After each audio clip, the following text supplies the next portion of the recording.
Ladies and gentlemen, welcome back to another week of Orange Peelers. Joel is back. He hasn't quit the podcast yet. Good to be back. Yeah, it's good to be back. In another Warriors jersey. Yes. After a Warriors loss as well. Brave. Yeah, after a Warriors loss. First time I've been over in Australia or living in Australia since the Warriors have played and lost. And look, it's been a hairy reception over the last few days at work, to say the least. But hey, I'm happy to be here. And it's looking forward to part 2 of round 1 of the NRL. Yeah, literally part 2. I feel like people still don't know what to call the split round. Like, I think most people call it round 0 now. I just call it like Vegas and then round 1. But what do you call it? Oh, round 1, part 2. Yeah, you just said that to me. I like that, part 1 and part 2. Yeah. I imagine for the Vegas people, they'll be the people that went over to Vegas. They'll be hopefully relaxing. Hopefully for some of the teams, training a little bit harder as well. But yeah, it's going to be exciting to see them come back. And round 2 is going to be great. 8 games, 16 teams. I'm looking forward to it. Normal programming. You look at the draw this week and there's like one less Saturday game, one less Sunday game, and you just like, I can't wait for it to be fully back. In this same breath though, I am so excited for Thursday night footy to return. I love Thursday night footy because it's almost midweek.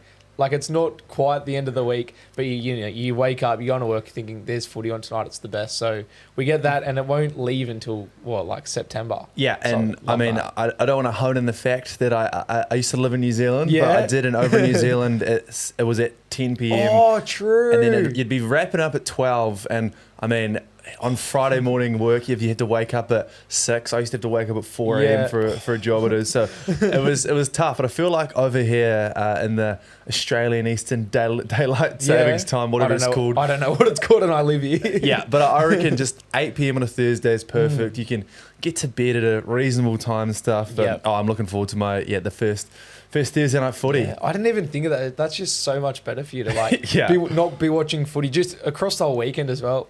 Not being up super late. Pretty much half the reason I moved over here. Yeah, just for better rugby league slots. You mentioned the Warriors, you mentioned Vegas. They did lose. Before we get into everything you change about the Warriors, and you can tell Andrew Webster what to do, I want to ask, I'm forgetting the word, but do you believe in like last year I had the whole 2024 theory. Yeah. And I was buying into it. Does any part of you blame yourself for the loss, having moved to Australia? Are you a bit worried that, hey, maybe the Warriors aren't going to win games while you're in Australia? Do you think you've cursed them? Oh, hey, look, I might have cursed them, but I think there's a few other underlying factors happening at the moment. Yeah. And look, it could be the curse. It could be the fact that our halves didn't really show up in the weekend. Yeah. It could hold my tongue on a few things. But yeah, it was an interesting round 1, but nonetheless, I was happy to be watching footy on Sunday. It was at a great time, 11 a.m. It was a great event, Vegas, and it looked like you had a good time yourself as well. Yes, at the Canterbury Leagues Club watch party. Shout out to Canterbury Leagues Club for teeing that up. Ran into a couple of ex and current Bulldog legends. Terry Lamb was there, Haslam, Jacob Carraz, who's right next to you. So that was heaps of fun. Lots of good food there, good vibes. Just on the Warriors' performance, obviously all the talk is there's multiple talking points. It's not all the talks about one thing, but the halves, the fullback. Yeah. Where do you stand? We'll talk about the halves first. Where do you stand on?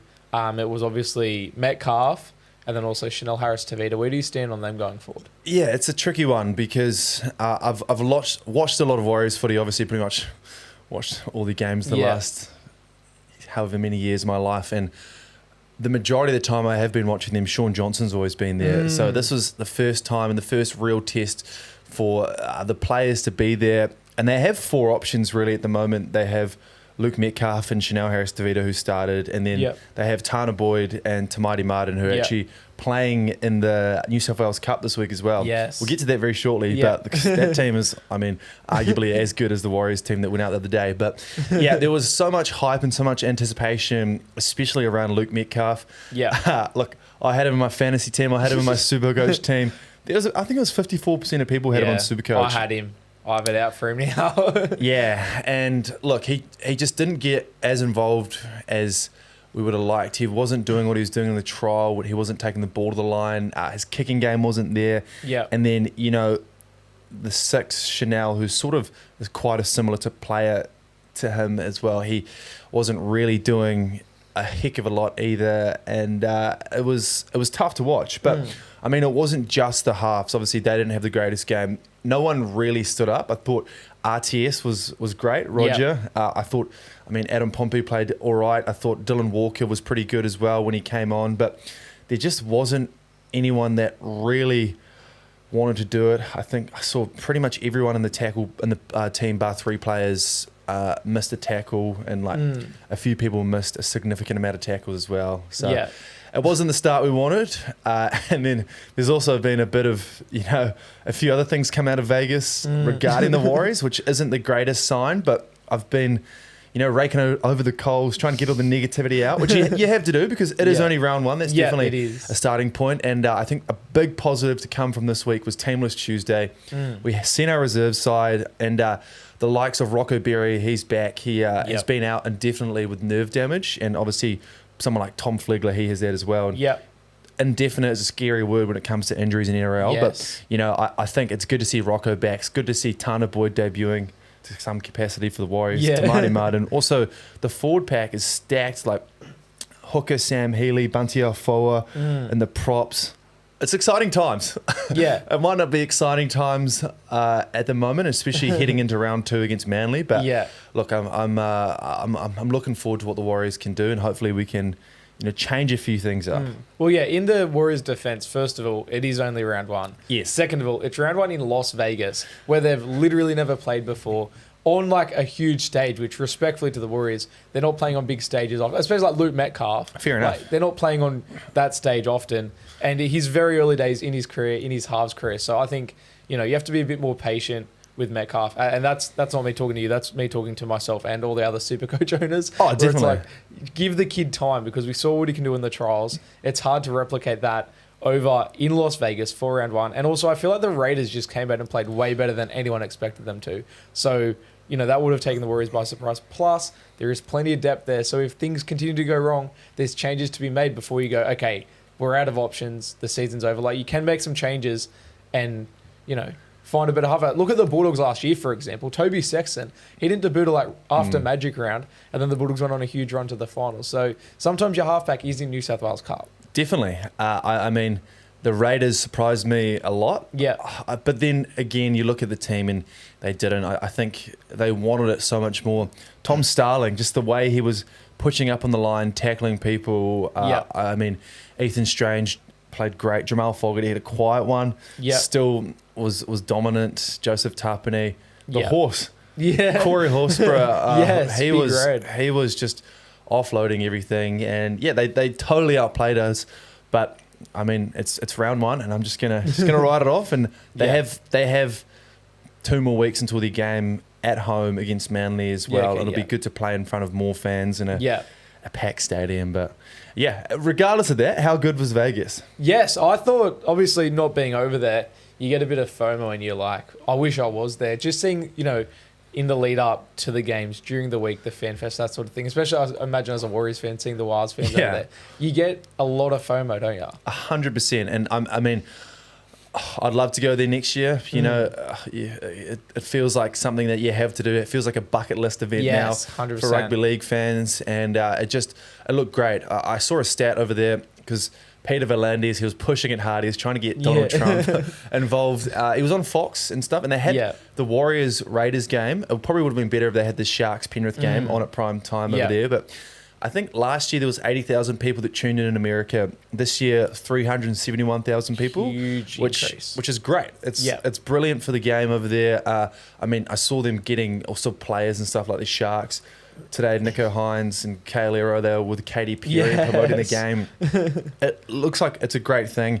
And in the stadium, I think 45,000 compared to 40,000, which is 10% increase as well. So if they can do that next year, get it over 50,000 and maybe take one game out. That could be a very successful trip in Vegas. I wanted to bring up the scheduling because obviously there was 4 games, and even just as a fan watching it back home, it was too many just watching on TV. And I love rugby league. I'll sit there and I'll watch 4 games of rugby league, no worries. But it does start to weigh on you a little bit, especially when there's so much variety in the rugby league you're watching. Because as an NRL fan, I don't care about the Super League that much, right? And if you're a Super League fan, especially at the game, you probably don't care about the NRL that much.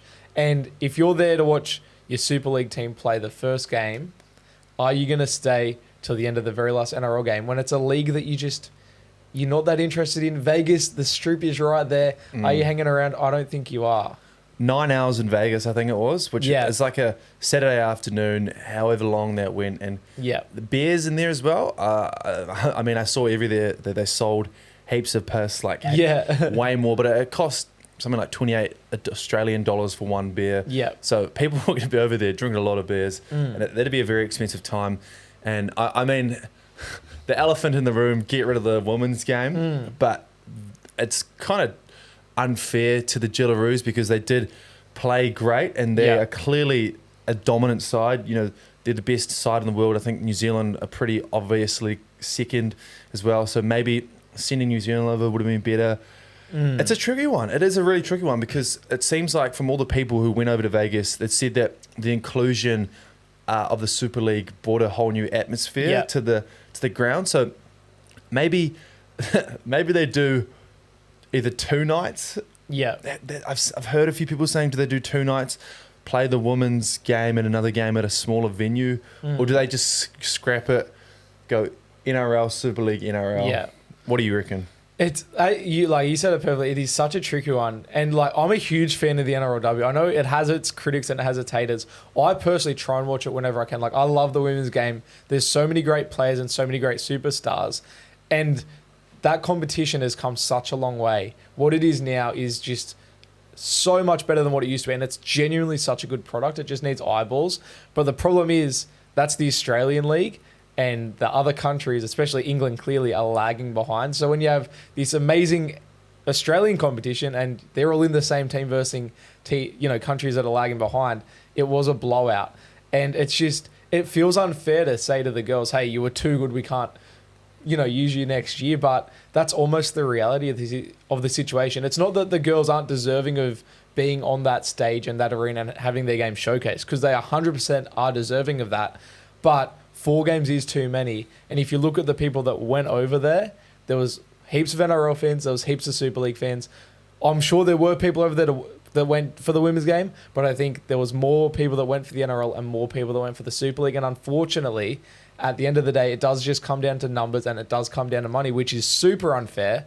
As I said, like, I love the women's game. I love watching it, but it's the reality of the situation that there is more fans right now of the Super League and of the NRL. And hopefully one day we can grow the women's game to the point where there are heaps of fans going over. But at this stage, it's just, I don't see, if you're doing 3 games, I think you have to have 2 NRL games and a Super League game. And it's such a shame because there was the Penrith Sharks game at the end, which was just a great game, probably one of the greatest displays of what rugby league is. Yeah. And I mean, no disrespect to the Raiders or Warriors at all as well, but if that Penrith game had have been there that in that primetime slot, and then maybe the Warriors one afterwards, could have been a bit better for the game. But it was just a shame that I know people that went over there that just left straight after the Warriors game, and I think there would have been like 10,000 less people in the stands, which is a shame, but you can understand the reasoning, and hopefully they put the primetime game, whether it's the Storm, whether it's the Bulldogs playing there next year,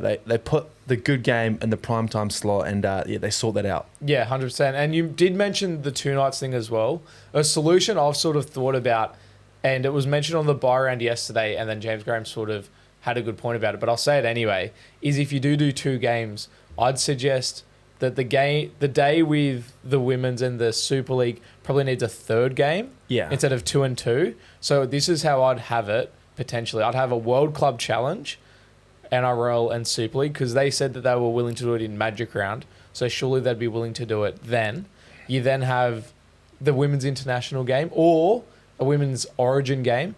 The women's first origin game is played out of season anyway, so why not play it in Vegas? Because what's the difference if you're playing it out of season in May compared to out of season now? It's both out of season. So do a women's origin game. That way it's going to be a better product.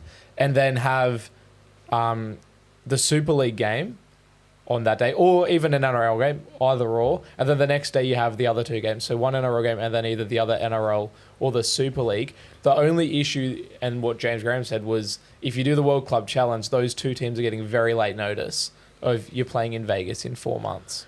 Yeah, I mean, it is such a tough one because if they can only get, or not only, but they can get 45,000 people on this Saturday, like, is there going to be a big amount on the Friday as well? Yeah. I think the only solution, send all 16 teams over the send all 17 and have 5 games in the first night with the World Club Challenge and 4 games in the second night.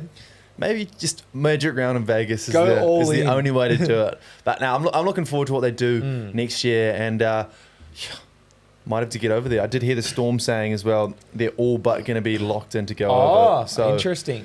Yeah, that's interesting. The Bulldogs seem to be dropping some pretty heavy hints. So I'm looking forward to the reveal of what teams are heading over next year. Yeah, 100%. And there's a lot of negativity around it, but the reality is it grew year on year. It's only in year 2. So based on the data we have, it grew. Will it grow again next year? We don't know yet, but based on the data we do have, there's a good chance that it will continue to grow. The US numbers, I think, are the biggest ones to look at, where it went from 70,000 to it jumped so much more than, if you just look at the crowd number, that was a smaller increase, but it's still an increase. 100%. Over in another country, I think there are positives to take out of it, and they're still learning. They can look at the scheduling and go, okay, that we can do that better. They'll do it better, and it will continue to grow. So, yeah, I'm looking forward to, especially if the Bulldogs go.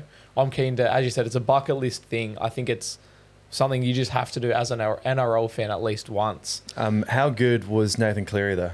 Masterclass. How good, for me, Nathan Cleary, Isaiah Yeo, and Liam Martin. They've just done it for 4 years in a row.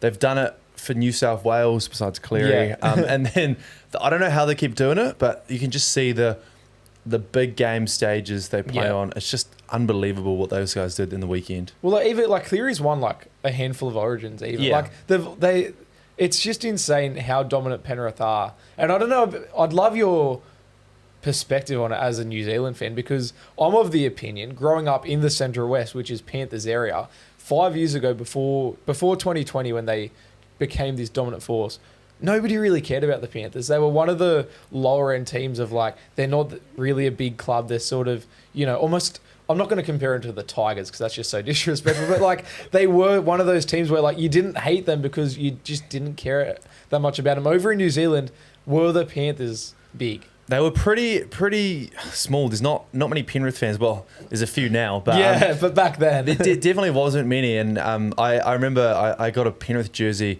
when I was about 8 years old. I still have it. Quite a cool jersey as well. But you just can hardly even think of too many players that have stood out as great Penrith players, especially from 2010 to 2020. Obviously they were, always sort of thereabouts. But it's crazy what 5 years a good coach, unbelievable players can do. And it seems like they've kind of grown it all themselves as well. It's just an unbelievable system. And after watching that, they can just definitely win again. There's nothing saying that they cannot win. Blaise Talangi, their new signing, didn't even play. Isaiah Papali'i hardly played. He went off injured. Just the impact and the way that these people stand up as next man up. McLean went off in the first minute. I saw you had him in your Supercoach team. Don't start me. And then Dane Laurie just jumped in, scored a try. It's an incredible thing they've got going there.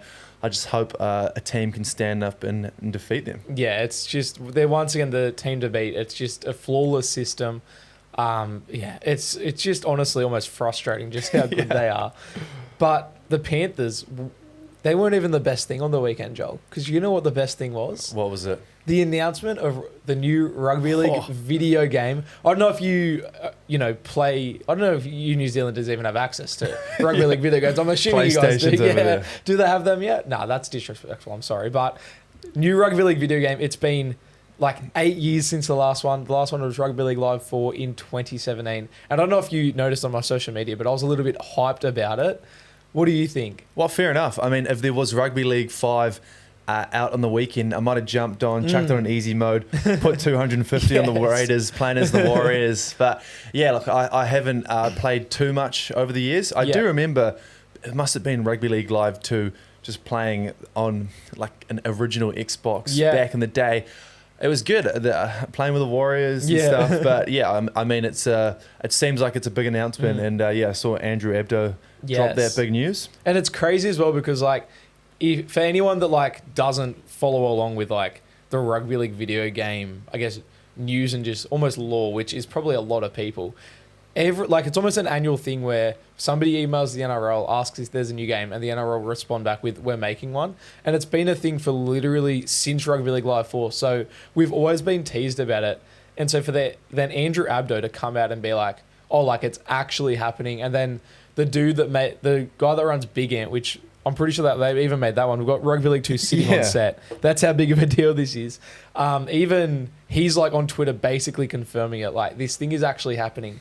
And it's almost just hard to believe because of how much like fake news and rumors have come out over the last 8 years. But it's basically been confirmed that it's a full-on rugby league video game. It's going to be made by the same people. So essentially Rugby League Live 5, probably a different name, but it'll be, all the platforms. I've got a PlayStation 4 sitting over there in the corner. I'm probably going to have to upgrade just to play the new game. Yeah. And you bet your bottom dollar that I will be upgrading just to enjoy it in its, fullness. But I'm just so hyped that we can finally play an up-to-date game because right now, like the latest Rugby League game, Aaron Woods is on the Bulldogs and that just doesn't sit right with me. Yeah, I mean, it's great. Do they have the full name rights as well? Because you know how some of those games... Yeah. It's like, I think it might have been the cricket ones. Yeah. Instead of Ricky Ponting, it was like Roger Pointing. Yeah. But so they got the full name rights? Yeah, they have full rights, which is just so good. Oh, it's exciting. I mean, I'm sure there's a lot of people out there who are extremely hyped as well. I might even have to jump in, try it out when you get it, and maybe even upgrade to a PS5 myself to try it. What are you on, PS4? I do. I had a PS4 back in New Zealand. Yeah. I didn't bring one. Didn't bring it over, but hey, you never know. I could come out of retirement and jump on Rugby League Live 5. That's got to be one of the worst decisions you've ever made, though. It's like, I'll leave the PS4. You're over in New Zealand just going, there's never going to be a Rugby League game again. And then you move here and it's like, oh, Rugby League Live 5. And you're just like, bad timing. Horrible timing. I'll tell you what else is bad timing, and this is less lighthearted, but the hurricane in Queensland at the moment just rocking not only the ordinary world, but rocking the rugby league world as well at the moment. South's Dolphins scheduled to be played at Suncorp Stadium. It got moved kind of randomly. I feel like there wasn't that much talk of it being moved, like officially. I feel like there was calls for maybe it would be cancelled.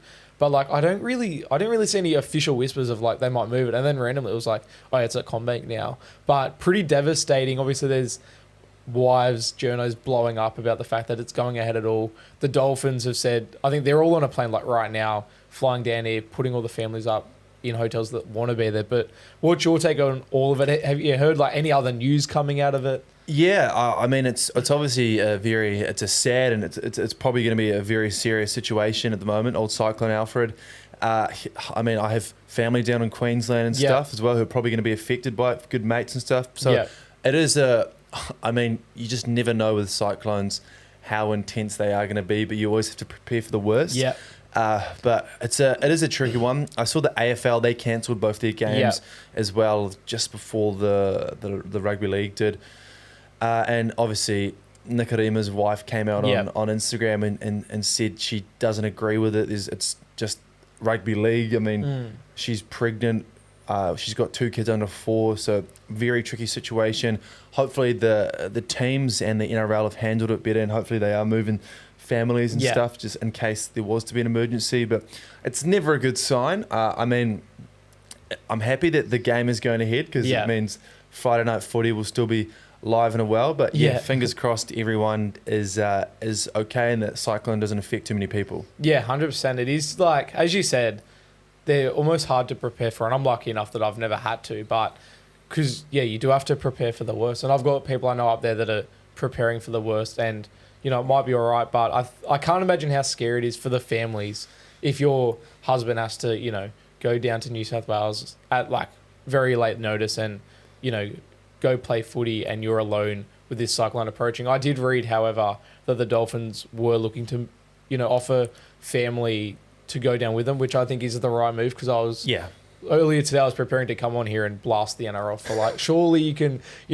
put the families in some hotels. It still doesn't solve everything because obviously they're not moving their house down to New South Wales. They're not up there to protect their house. But I think it's a decent solution. As you said, as a rugby league fan, I'm glad the footy's going ahead. But at the same time, you could understand if it got cancelled, why it's being cancelled. But Peter V'landys isn't here for cancelling sport. He's known to get rugby league on the road and just do anything in his power to make sure it's being played.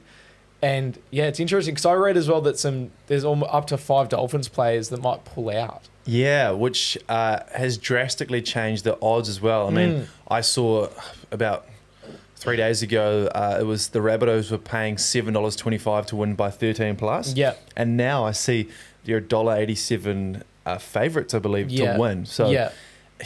A lot has changed. There's all these journos coming out, saying 5 players look like they're not going to be there. I'm not sure of any of them yet, but I mean, potentially Nikorima. I've heard wind of Mark Nichols as well, but yeah, it's going to affect them. You just never know, though. They might come out, because they do have a bit of depth there in the Dolphins at the moment, but they might just come out and play for their state and just really put it on. It's going to be an interesting game, that one. Well, as Billy Slater says, they're still Queenslanders. So he obviously, I remember a couple of years ago, it might have been like 23 or after his first series when he was like revving up the journalists and revving up his own state, talking about the natural disasters they survive and what they go through as Queenslanders. So maybe the Dolphins will put their state on their back and just try and win. I must say, not to like get into too much of like, previewing the game, but I think South almost deserved a bit more credit because surely Wayne Bennett's not losing to his old club. Yeah, I know. I mean, last week I pretty much came on here and said that the Rabbitohs are going to be shit. The Rabbitohs, I think I had them 15th or 16th, and now you look, Campbell Graham's back in the side. It's probably one of the best backlines the Souths have had for a while, obviously excluding Mitchell, but I think they can actually come out and win this. Look, on the train here, I changed my tip. I locked in South for this weekend because I think they're going to do it. Yeah, you're not meant to change your tips. That's an old wives' tale. Oh, mate, to never change your tips. I wish I had changed mine on the weekend because I did go 0 from 2. But so I'm tipping with my heart. No, sorry, tipping with my head now. Yeah. First part 1 of the round, I went with my heart, but I'm going to go with my head, and I think the Rabbitohs, they could pull one out here. And to be fair, you're not just changing your tip-off vibe, you're changing it because of like the game's been moved, players are pulling out. It's a fair reason to change it.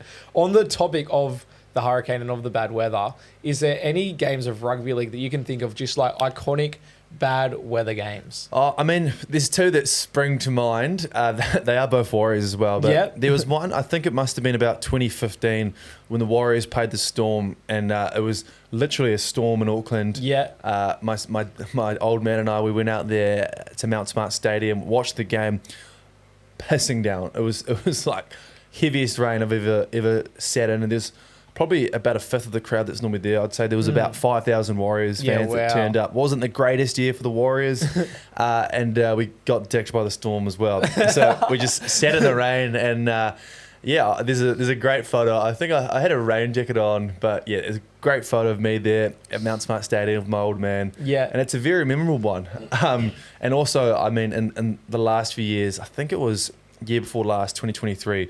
When the Warriors had a great comeback and defeated the Sharks, and it was hosing down at Cronulla, and then somehow we got a dodgy decision, and Sean Johnson kicked a goal to win and on the hooter. And that was a very memorable game. Do you have any that stand out for you? I remember that one. Was that late in the season? I feel like. I think this one was the start of the season. It changed everything for the Warriors and after that, that was when we finished 4th. Different time. You're right. It was early in the season because I'm tying that game to a Matt Burton field goal, and I'm trying to remember which field goal I'm tying it to. Yeah, I was thinking it was the one against Manly in 2022 to get super niche. The same day, and I'm not using this as my wet weather one, and it wasn't as wet at our core as it was at Shark Park. Which, speaking of Shark Park, you need to go to Shark Park. I'm looking at locking in the 22nd of March against the Rabbitohs. Because it is a horrible stadium. It is the worst stadium in the world. So you need to go and experience that if you're a true rugby league fan. But yeah, Matt Burton kicked a field goal against the Cowboys that day. Yeah. Because those are the 2, clutch moments from the 2 best players in rugby league history, Sean Johnson and Matt Burton. I was going to go a different route, but you went Warriors, so I'll go Bulldogs because a couple do spring to mind. Is there any outside of Bulldogs? I'll mention some. Nice. We won't be completely biased, but we'll get the Bulldogs ones out of the way because I didn't even remember them until you were talking about yours. 2009, round 1, Bulldogs versus... No, 2009? Is that who? Yeah, it was. Sorry, I was getting confused because Manly won the comp the year before and we're playing them round 1. So it was Bulldogs Manly 2009, round 1. Wettest game I can remember. It's actually my earliest rugby league memory. That's how wet it was. I just remember the rain. It was the first year of my family being Bulldogs members, and we're at this game, and it was just pouring rain. Bulldogs coming off a wooden spoon, Manly coming off winning the premiership, and the Bulldogs just absolutely towed Manly up. Hazem Mazri broke the point scoring record that game, kicked just heaps of goals. Jamal Idris was a breakout game for him, and I just remember, all I remember is just the rain and Hazem Mazri goal kicking. That's all I remember. I remember these people arrived late everyone's in ponchos and my dad yelling at them to sit down so we could see the game that you couldn't really see anyway. But that's a wet weather memory for me. A non-Bulldogs one, and it's not rain, but it's just weather generally. It has to be the most iconic weather game is the snow game in Canberra. I don't know if you're familiar with it. Yeah.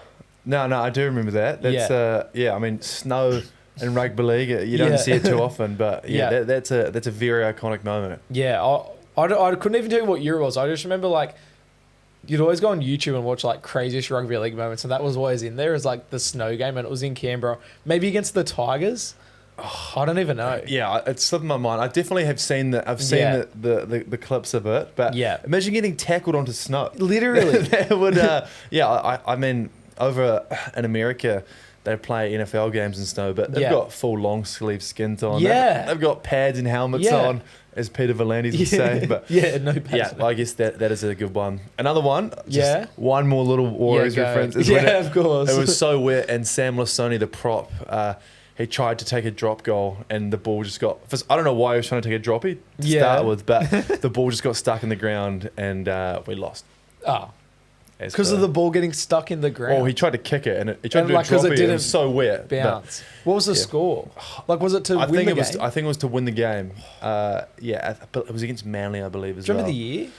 It would have been about 2016, I think it was. I'm definitely jumping on YouTube. I'll show you afterwards. That's what I wanted to know so I could put it into YouTube and find it after, because that's hectic. Yeah. Oh, well. I'll go one more. We're pushing this segment a little bit, but I will go one more. In memory of Zane, this has to be said. Rest in peace. Rest in peace, Zane. Last year on Orange Peelers, he mentioned this try every single week to the point that we named a segment after this try for the try of the week. It was Reece Wesser scoring in Perth in the giant puddle. Chris Sander puts the kick in. Just sits in the puddle. Reece Wesser dives on it through all the water. Just absolutely iconic. Yeah, that's a good one. Shout out Zane. Yeah, that one's for you, Zane, in memory of Zane. Speaking of iconic moments, Joel, we're going to fantastic segue. We're going to move on to an iconic moment that happened this week. Hopefully it ages well and it does become iconic, because sometimes debuts can go a bit backwards and they're not as iconic, or they're iconic for the wrong reasons. Declan Casey springs to mind. That was another wet weather game where he got killed by Andrew Fafita multiple times in his debut. But at the Tigers, Tristan Hope, great last name, he is named to make his debut this weekend, and the Tigers posted almost an emotional video of him being told about him making his debut. 27 years old, very late bloomer. Did you catch that video? I did, and look, I'm not sure if it's high pollen in the Sydney area, if someone was cutting onions around me, but it definitely is. It's a video, and they revved it up, the Tigers social team.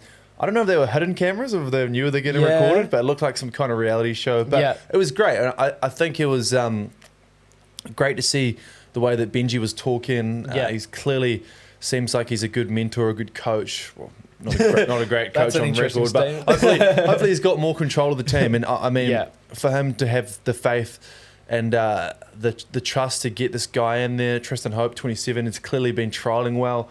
He's clearly been working hard. I saw he had to leave pre-season because he had the baby. His partner had the baby, and come back working harder. So I mean, it's a great story, a great video, and it's just the epitome of rugby league. Just great moments like that. And I think for everyone's sake, I hope that Tristan Hope can have a great match over the weekend. Oh, yeah, great pun. That got me. I don't know what you'd call like the brand of video, but I guess like the debut announcement video, it's becoming like a more common thing in rugby league with clubs posting it, which I absolutely love. Keep doing it. But they just always get you, don't they? You always get a bit Nathan Cleary, a bit teary. But I remember last year the Bulldogs did one with Lipoi Hopoi. He was debuting against the Knights, and they made him call his mum to tell her. Oh, it gets ya. Yeah. Oh, it gets ya. Yeah. I don't know. Yeah, I don't know where they hide the cameras and stuff because the players just never seem to realize they're being filmed. You'd be so embarrassed afterwards, but it makes for great content. Yeah. Debuts, Joel. What is the most memorable debut? Or if you have a couple, what are some memorable debuts? What can Tristan Hope channel for himself this weekend? Oh, I'm really trying to think. And yeah, no, I've got it. The greatest debut of all time, Titans, 2008, Jordan Atkins, when he scored 4 tries in debut.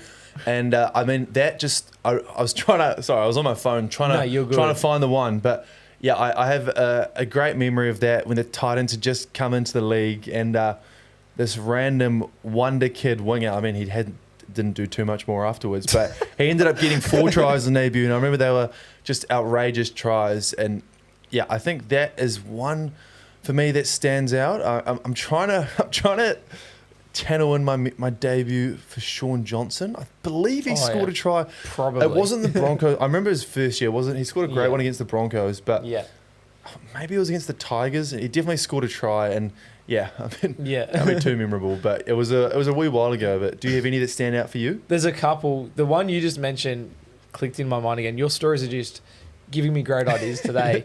One of the most memorable debuts, Denon Camp. Oh, yes. Beak. He scored on debut 75-metre try. Yeah. And I'm pretty sure he broke the record for most run meters by a fullback, as a debutant fullback. And I think that try was like one of the tries of the season as well. So he had a great debut. One that isn't like, it's a bit rough comparing it to like Tristan Hope debuting off the bench because it's not really a debut, but Cameron Munster's debut for Queensland in Origin. Yeah. If you count that as a debut, carving up New South Wales, that's one that springs to mind. If we're talking just people that scoring tries in their debut, Stephen Crichton for Panthers, scoring on his first touch, literally like ran onto the field. The Panthers make a break like while he's running onto the field. I think it was like Josh Mansell flying down the wing, kicks inside, and Stephen Crichton just appears and scores literally his first touch of the NRL ball, which is pretty hectic. What about 18-year-old from the Warriors, Lika Halasema, last year when he came on? And I think the Warriors had 3 players injured off against all odds. The referee's back in the Bulldogs. And then Halasema makes this 80-metre break and pretty much stopped himself. And we didn't convert on it, of course, because it's the Warriors. But that's definitely a recent debut that really, stands out for me. And I'm hoping this week. Oh, it's actually I'm lying. I was going to say hopefully Montoya has a great debut for the Bulldogs. But I guess it's not his debut. Return though. The return, I'm channeling some good vibes for that. Surely you're heading to the game and you're just going to like go be a Montoya fan club. Where is the game this weekend? Cogra, which is like 15-20 minutes that way.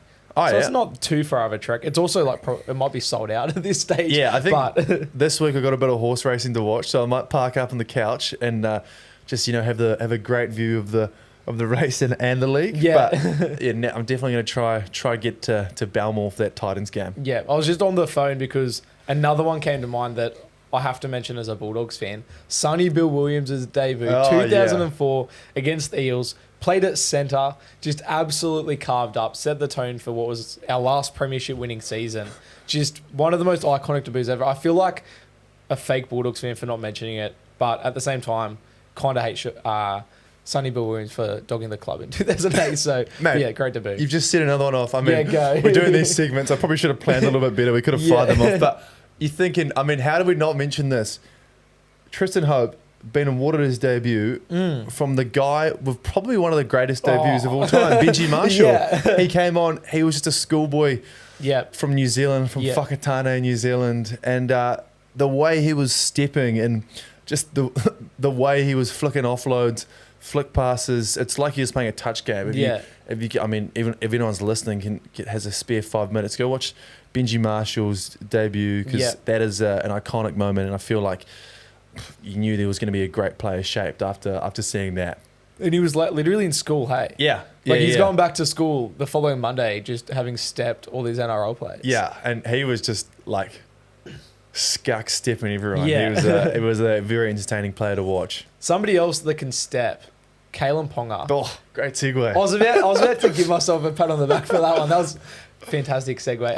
Kalen Ponga linked to the Hurricanes. You know a little bit more about it being from New Zealand, but is there anything to that? Yeah, well, I've seen an All Black, Stephen Donald. He was the All Black that won the New Zealand side, the All Blacks, the 2011 Rugby World Cup.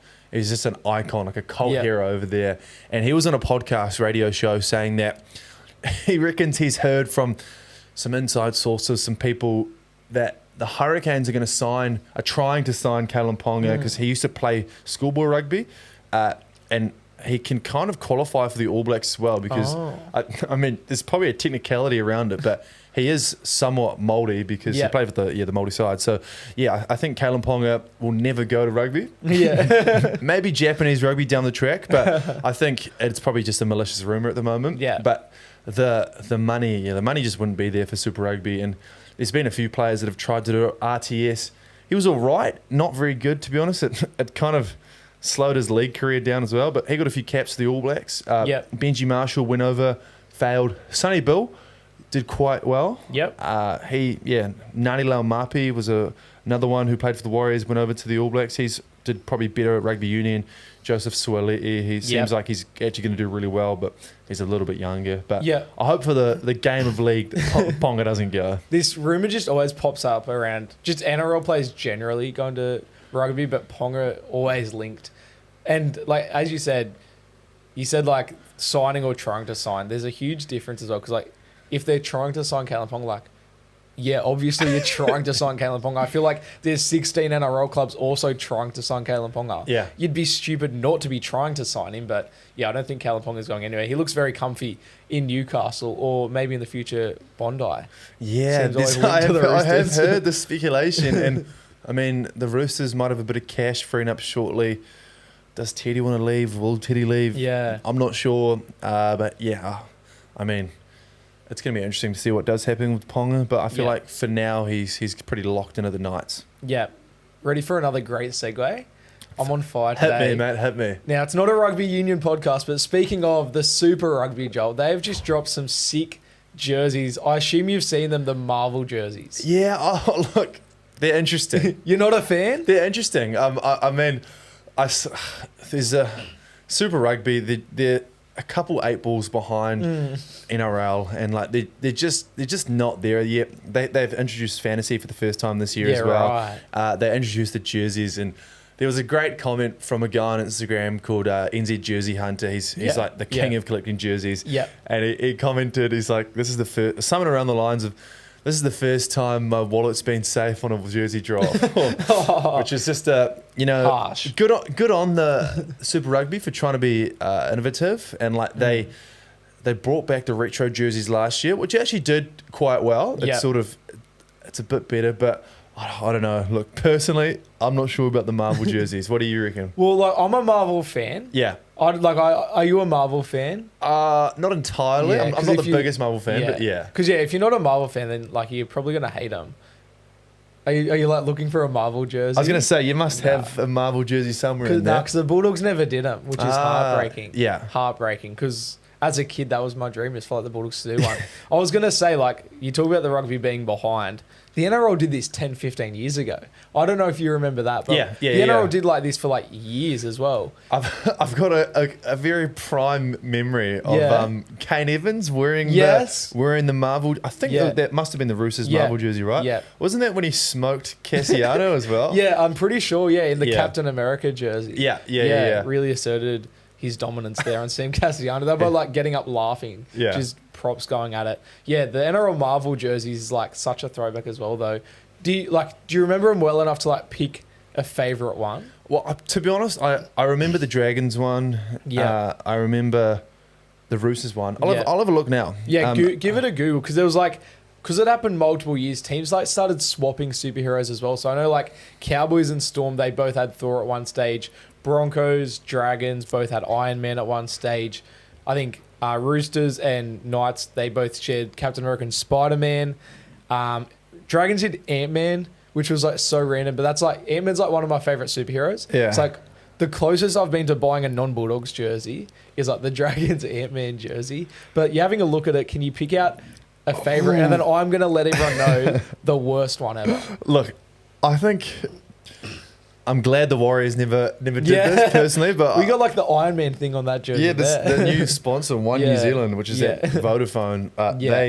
That is a bit of a. It almost does look like a superhero. Now you said it. I'm gonna go with the Hulk Raiders one. Yes, how did I not mention that? Ripping, and it's quite a. It looks a bit of a laugh as well, but it just makes sense because like they're green. Yeah, exactly. I remember the first. Sorry to interrupt you, but the first time they wore them, they wore purple shorts though. Yes, I do remember that as well. Which is just like so random. Is there any? What was the one you don't like? The worst.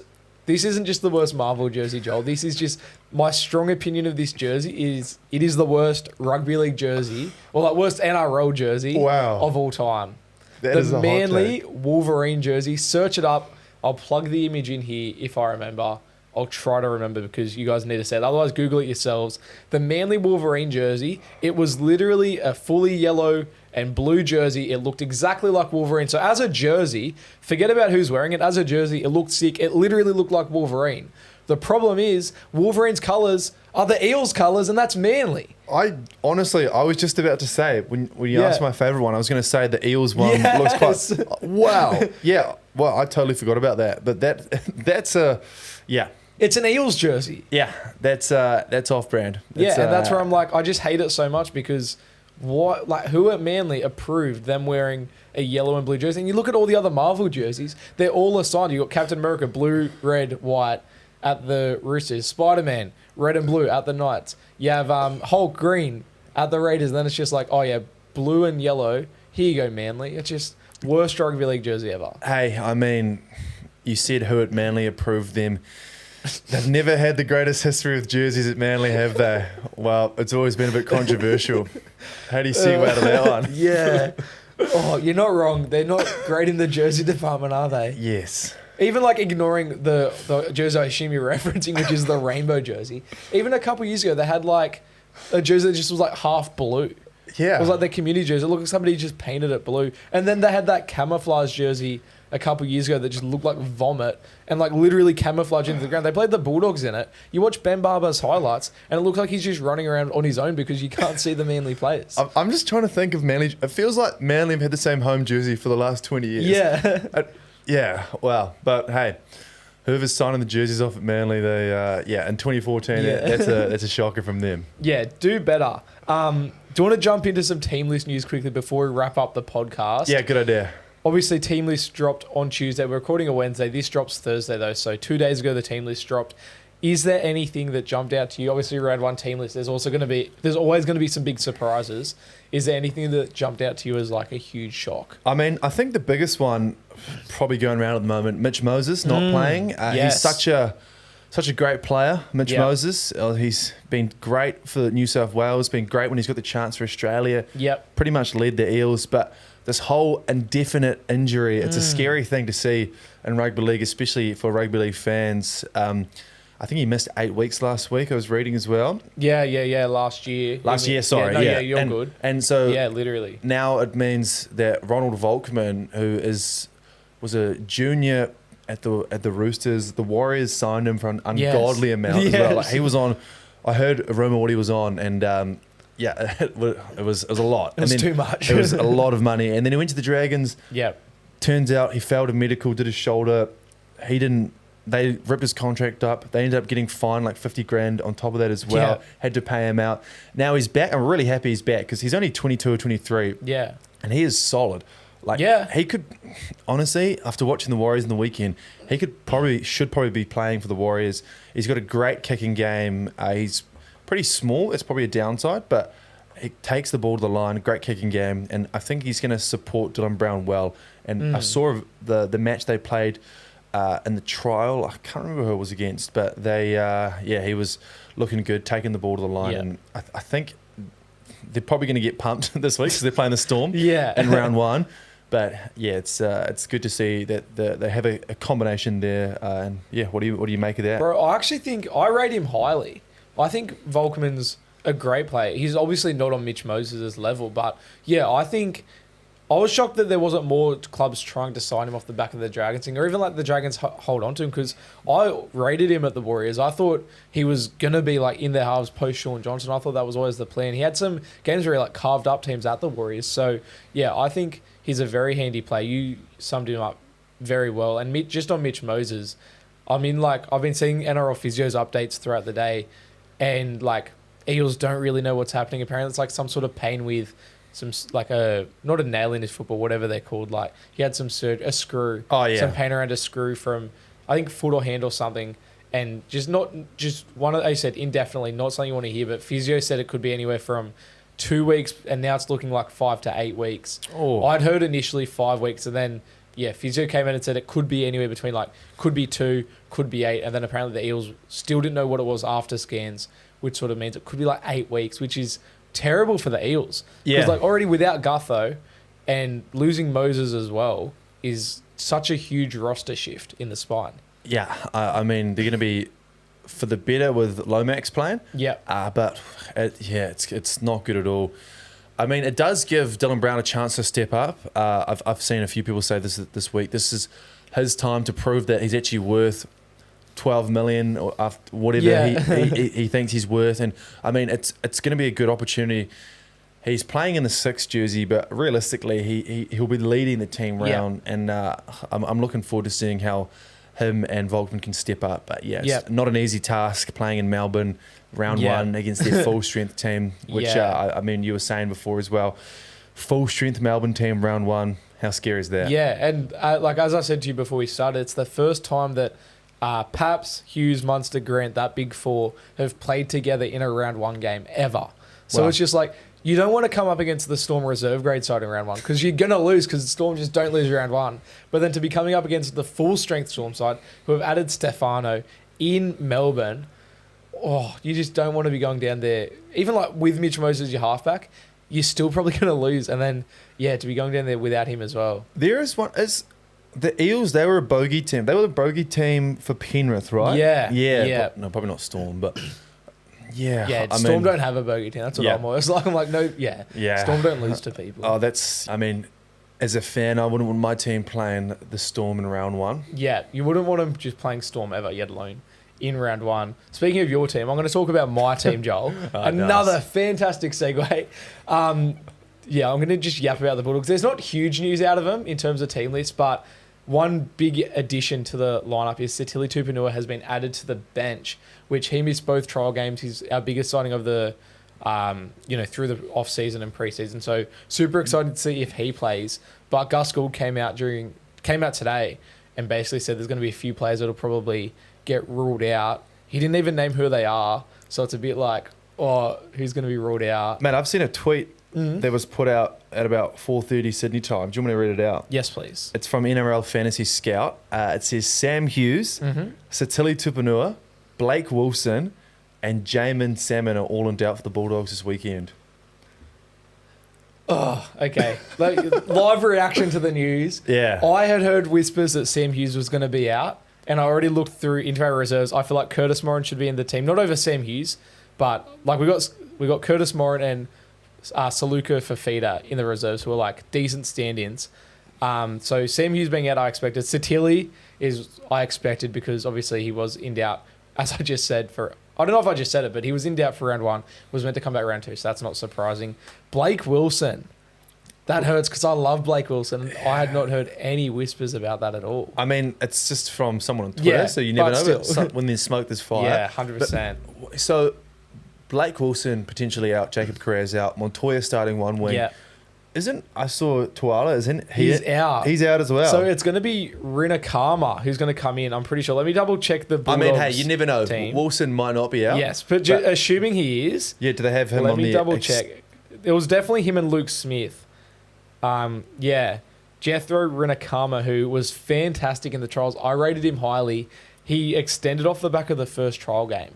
And I wouldn't hate to see him debut this weekend. I prefer Blake Wilson just because he's like more reliable. He's been there and done it. He's a gun, yeah. But Rinakama, Fijian guy, he's came through the grades as a Bulldogs junior.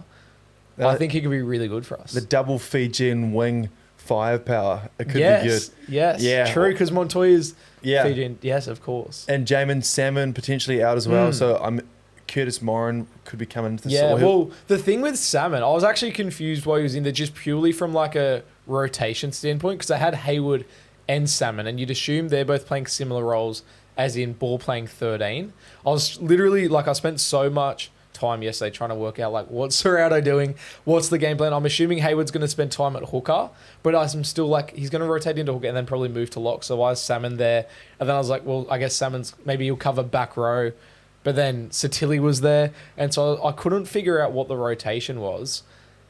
Like I can understand why Salmon gets picked because he's a hard worker, fits into the culture, came from the Panthers winning mentality, all that sort of stuff. Doesn't really make errors, just like does his job. But just from a rotation standpoint, I'm like, why is that the bench? And it was a light bench as well. So if Curtis Moran can come in for him, I think that's a win. Just to have an extra prop through the middle to help out Max King, and then obviously Sam Hughes now out. I assume it'll be Moran and Saluka Fafita just both slots straight in. So that's a lot of changes. Yeah, how many points do you reckon Dragons will win by this week? I'm going to be honest. I was already nervous about this game, to be honest. Just because Dragons, like I have them in my 8, they also could come last.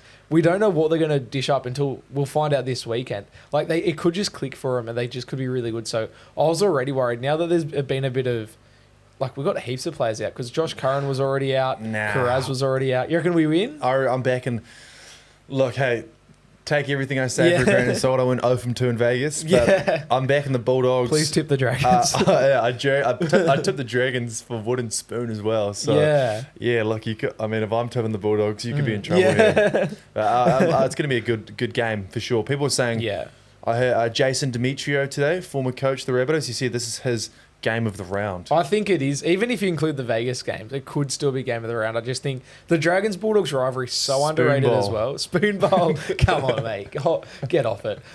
No, I feel like it's a really underrated rivalry. It's one of those things where like a lot of families are split between Bulldogs and Dragons. My family, every single person is a Bulldogs fan, bar like 2 or 3, and one of them is Dragons. So it's like it's a big thing in my family as well. But no, I think it'll be a good game. We do have like Rinakama's a gun. Curtis Moran should be in first grade. Sluka Fafita, he has a bunch of potential. So they're handy replacements. The Dogs have depth for the first time in like 20 years, which is nice. So we'll see how we go.